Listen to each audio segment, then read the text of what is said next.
We've been around for hundreds of thousands of years, but it's only in the last 10,000 years or so that we've achieved so much because of a stable climate.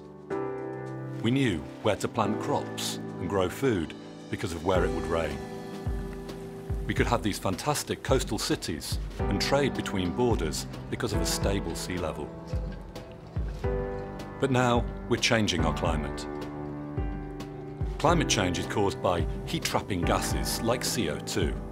They cause the greenhouse effect, or think of it as the hot car effect. When you leave the car windows up on a sunny day and the sun comes in and heats the car up and the heat can't escape. Well, the CO2 we've released is like a thin layer of glass all the way around the world.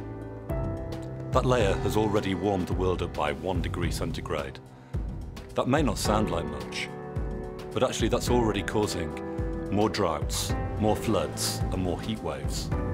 With just 1 more degree warming, climate change becomes climate chaos. And we're locked into that warming within 20 years if we don't act now. CO2 comes from the tailpipes of cars, from the smokestacks of power stations and factories, from farming, from deforestation. But driving around, making things, growing food, doesn't have to cause climate change.